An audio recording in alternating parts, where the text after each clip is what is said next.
नमस्कार, आप देख रहे हैं न्याय तक और मैं हूं कुमार विजय। हमने एक बार पहले आपसे बात की थी। इस समय उत्तर प्रदेश की गर्माहट भरी हवा, जो ठंड में भी गर्माहट का एहसास करा रहे हो, 3 एम फैक्टर थे: महाकुंभ, मुलायम सिंह यादव और मिल्कीपुर। फिलहाल महाकुंभ में जब मौत का मातम पसरा तो उसके बाद कहीं ना कहीं महाकुंभ का जो एकदम से ह्यूज क्रिएट हुआ था वो डाउन होता दिख रहा है। और मुलायम सिंह की जो बात थी वो महाकुंभ से तो बाहर निकल आई, लेकिन मिल्कीपुर जो तीसरा एम फैक्टर था उसमें नए सिरे से अपना काम करती दिख रही है। और अब मिल्कीपुर नंबर 1 फैक्टर में आ चुका है, जिसका उपचुनाव, जहां विधानसभा मिल्कीपुर का उपचुनाव 5 फरवरी को होने जा रहा है। और इस मिल्कीपुर को 2 पार्टियां उत्तर प्रदेश की, भाजपा और समाजवादी पार्टी, ने पूरी तरह से अपनी नाक का सवाल बना लिया है। दोनों अपनी पूरी ताकत के साथ जूझ रही कि कैसे भी इस बार मिल्कीपुर को अपने पाले में कर लेना है। फिलहाल मिल्कीपुर भाजपा के लिए कतई आसान नहीं है, चूँकि जो रिकॉर्ड रहा है वो उसी सीट से अवधेश प्रसाद 9 बार विधायक बने हैं, 9 बार विधायक जीते हैं, जो इस समय समाजवादी पार्टी के सांसद हैं। और उनके इस्तीफा देने के बाद वो सीट खाली है। और इस्तीफा देने के बाद जो कैंडिडेट वहाँ पर आया है वो और कोई नहीं बल्कि अवधेश प्रसाद का ही लड़का अजीत प्रसाद है। अवधेश प्रसाद ने जब फैजाबाद अयोध्या की संसदीय सीट से सांसद का चुनाव, जो जनरल सीट थी और वो दलित उम्मीदवार होते हुए जब इसको जीत लिए थे, तो पूरे देश में एक बड़ी चर्चा हुई थी। क्योंकि अयोध्या खास तौर पर भाजपा के मुख्य एजेंडे में था। लगातार राम मंदिर को लेकर के पूरी भाजपा का जोर लगा हुआ था। राम मंदिर के उद्घाटन पर तो भाजपा ने अपना पूरा, मतलब जो सबसे बड़ा उसका इवेंट हो सकता था वो क्रिएट कर डाला था। इसलिए उसकी उम्मीद थी कि अयोध्या से उसे बड़ा शानदार प्रसाद मिलेगा। लेकिन अयोध्या से शानदार प्रसाद भाजपा को नहीं मिला, बल्कि वो पूरा का पूरा प्रसाद अवधेश प्रसाद बन करके समाजवादी पार्टी के लिए लेकर के चले गए।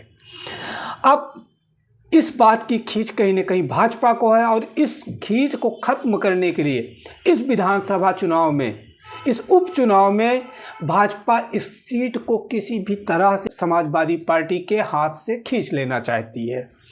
अब जब मामला ऐसा हो, और ख़ास तौर पे उस दौर में जब प्रदेश के मुख्यमंत्री को भी लगातार अपनी ही पार्टी की केंद्रीय संरचना से टकराना पड़ रहा हो आने वाले भविष्य के लिए, लगातार उत्तर प्रदेश में भाजपा में भी कई गुट होते दिख रहे हैं, जहां मुख्यमंत्री योगी आदित्यनाथ से खींचातानी चल रही, ऊपर से लगातार बात आ रही कि केंद्र से भी बड़ा दबाव है।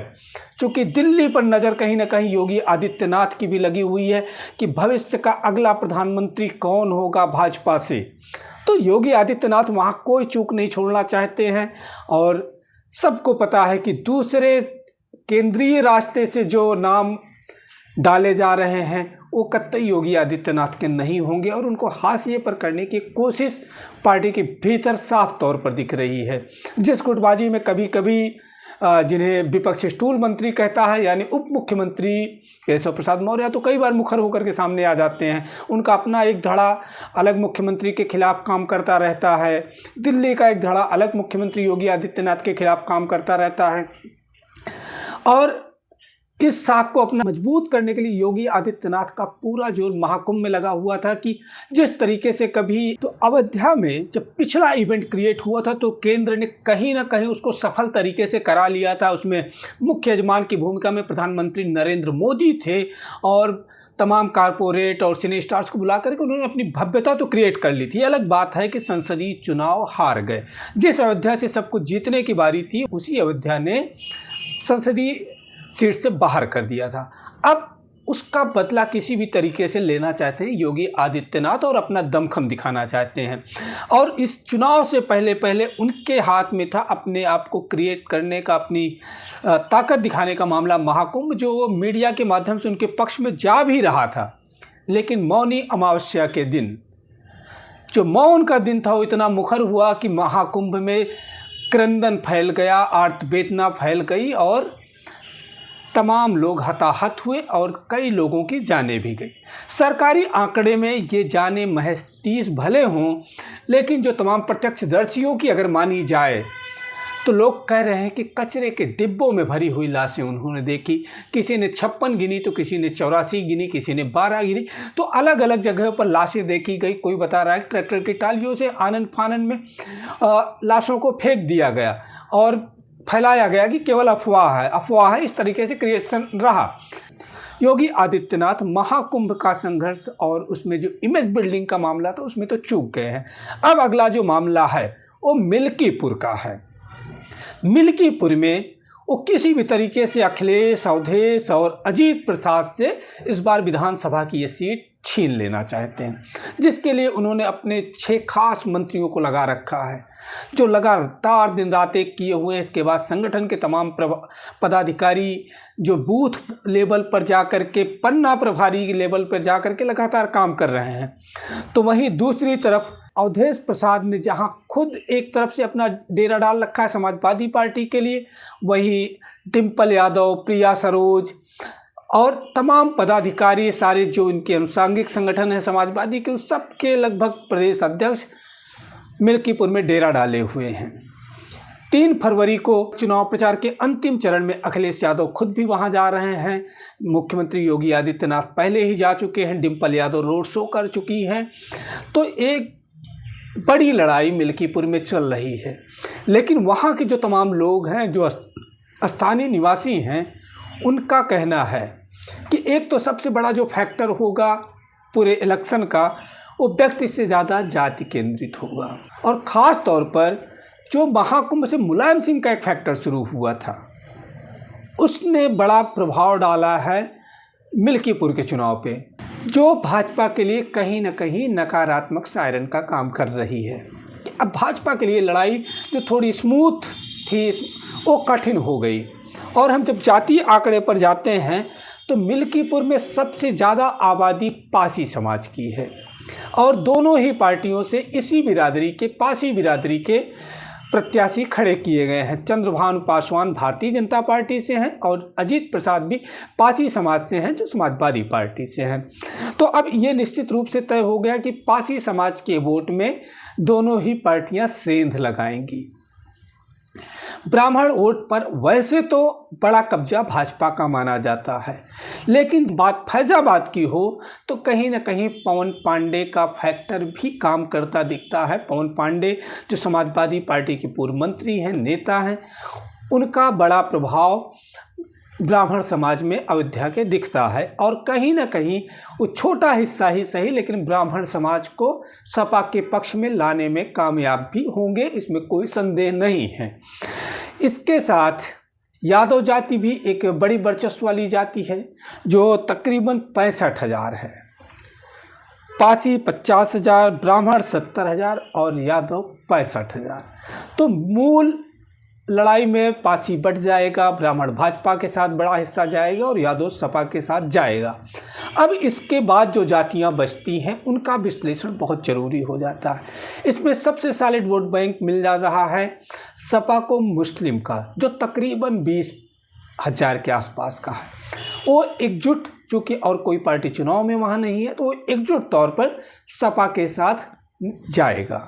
अब इसके बाद जो जातियाँ चुनाव तय करेंगी उसमें सबसे महत्वपूर्ण है कोरी, चमार, ठाकुर। ठाकुर 25,000 हैं, जो लगभग बड़ी संख्या में इस बार भाजपा के साथ जाएंगे। जिस तरीके से पहले कहा जाता था कि ब्राह्मण वोट भाजपा का सबसे सॉलिड वोट है, उस तरीके से इस बार ठाकुर वोट भाजपा का सबसे सॉलिड वोट बन चुका है, जिसमें सपा के लिए सेंध लगा पाना बहुत कठिन काम होगा। जबकि ब्राह्मण वोट में सेंध लगाना सपा के लिए काफ़ी आसान है, क्योंकि उनका एक बड़ा चेहरा पवन पांडे सपा के साथ खड़े हैं। अब इसके बाद जो सबसे ज़्यादा चुनाव को तय करने वाला फैक्टर होगा, कोरी, चमार और कन्नौजिया जाति के वोटरों का होगा। कोरी जाति के वोटर 40,000, चमार जाति के वोटर 15,000 और कन्नौजिया जाति के भी लगभग 3,000 वोटर हैं। अब जो सबसे ज़्यादा चुनावी परिणाम तय करने वाली जाति है वो निसंदेह तौर पर कोरी, चमार और कन्नौजिया उसमें बड़ा रोल प्ले करेंगे। और इसके बाद बड़ा रोल प्ले करेगा ब्राह्मण समाज, क्योंकि अयोध्या में ये 4 जातियां किसी का संगठित वोट नहीं बन रही हैं। दोनों ही पार्टियां इन जातियों में सेंध लगाने का काम कर रही हैं। ऐसे में हम ये जो पूरा आंकड़ा जब देखते हैं तो कहीं ना कहीं समाजवादी पार्टी एक बार फिर से ताकतवर, और शायद यही वजह रही कि पहले से भी लगातार 8-9 विधानसभा वहाँ से समाजवादी पार्टी के अवधेश प्रसाद जीत चुके हैं। तो एक बार फिर से कहीं भाजपा के मुकाबले ज़्यादा ताकतवर दिख रही है। पहले कहीं न कहीं यादव वोट भी इस तरह से एकजुट सपा के साथ नहीं होता था, क्योंकि वहाँ का यादव वोट मुलायम सिंह के साथ नहीं बल्कि मित्रसेन यादव के साथ रहता है, और मित्रसेन यादव अक्सर सपा से दूरी बना लेते थे। लेकिन इस बार मित्रसेन यादव के लड़के सपा के साथ खड़े हैं, जिसकी वजह से यादव वोट एकजुट लंबे समय के बाद फैजाबाद में एकजुट तौर पर सपा के साथ दिख रहा है। पासी जाति में बड़ी भूमिका, अवधेश प्रसाद पासी जाति के नेता हैं, तो इसलिए वहाँ पासी जाति में चंद्रभान पासवान भले पासी जाति के हों, लेकिन उनके लिए सेंध लगाना कठिन होगा, क्योंकि दलित वोट खासतौर पे पीडीए आने के बाद और संविधान को लेकर के डॉक्टर भीमराव अंबेडकर को लेकर के जो तमाम अपमानजनक टिप्पणियां भाजपा की तरफ से आती रही, उसको लेकर के पूरा का पूरा दलित समाज कहीं ना कहीं भाजपा से नाराज दिख रहा है, और उस आक्रोश का भी फायदा मिल्कीपुर में समाजवादी पार्टी को मिलता हुआ दिख रहा है, जिसका एक बड़ा साक्ष्य उस देखने को मिला था जब डिम्पल यादव ने वहाँ पर रोड शो किया गया था। तो उसमें बड़ी संख्या में दलित जाति के समर्थक भी शामिल हुए थे, या दलित जाति के वोटर भी उसमें बड़ी संख्या में शामिल हुए थे, और उन्होंने कहीं ना कहीं अखिलेश यादव को अपना नेता स्वीकार किया था। अब उसके बाद भी टकराव लगातार चल रहा है।